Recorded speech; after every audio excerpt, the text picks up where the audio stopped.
We have been talking a lot about the spectre of inflation, despite the Fed's assurances not to worry, because any price increases we are seeing are transitory. Some people are indeed worried.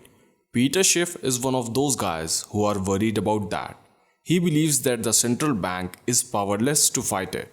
Talking about Powell's statement, Peter said that in the past printing a lot of money would have been negative for the value of that money would have been negative for the dollar, which is obvious.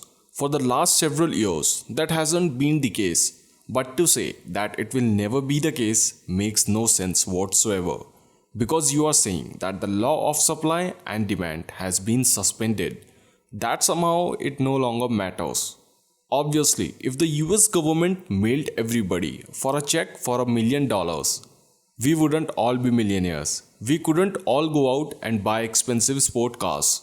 There's just not enough of them to go around. The prices would have to go up. They can't make everybody a millionaire by giving them $1 million. They could make them a millionaire, but you'll have to be a billionaire to buy things at that point. Because being a millionaire won't matter, because everybody will be one. Peter says that when you are printing paper money, you are not mining gold. Whereas when you bring gold out of the ground, you are introducing a new resource into the economy. You are bringing gold, which has all sorts of uses. So the world is wealthier because the resource has been harvested and now is available for use. But when you print money, we don't have anything that we didn't have before. The money was printed, so all money does is enable you to buy the goods and services. And if those goods and services are not there, the money means nothing. It doesn't matter how much you produce if there's nothing to buy. You just can't keep printing money. Prices just have to go up. What we need is more goods, not more paper to buy the goods. So Peter says that Powell's statement is just so asinine, and it reveals either a complete misunderstanding or lack of understanding the basic economics. Or he's just lying and just figures that nobody is going to pick up on it. He doesn't really believe it. He just doesn't want to admit the problem they are creating by printing all this money, or get holders of US dollars to start to worry more about the value of all the dollars they are holding on to, and not just foreigners but Americans who may have dollars and that they are holding on to, or saving that they are hoping to use to buy stuff in the future. If they understood the truth that those dollars may have no value in the future or very little value, they would not hold them. They would be getting rid of them right now, which is not what the Fed wants, because that would accelerate the crisis.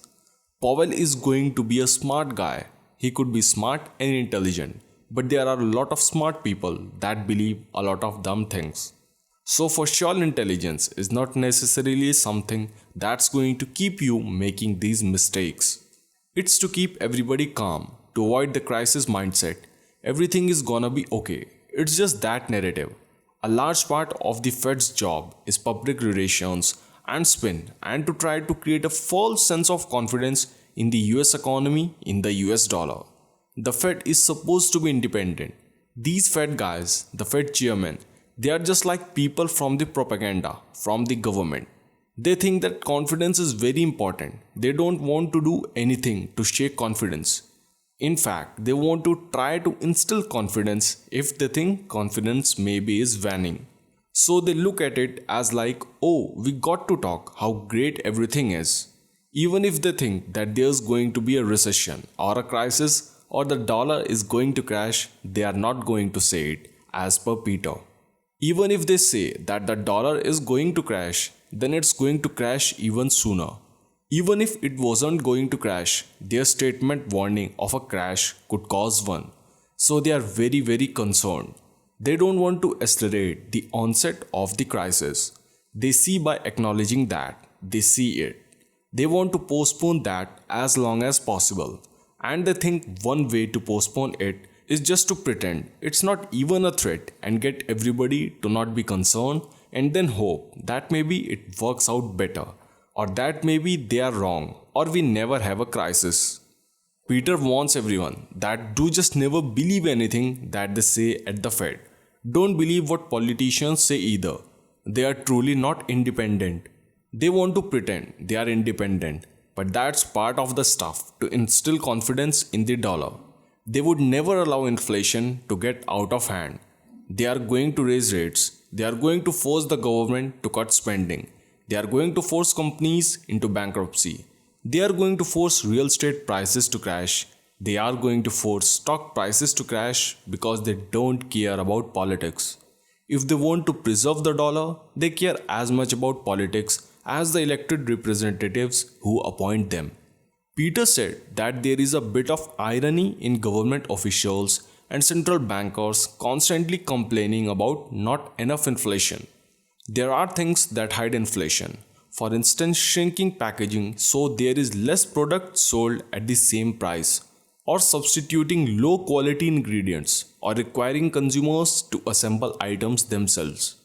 Now, I would request you all to let me know your thoughts in the comment section below. Also, convert that like button into blue, smash that subscribe button, and wait for our next amazing video.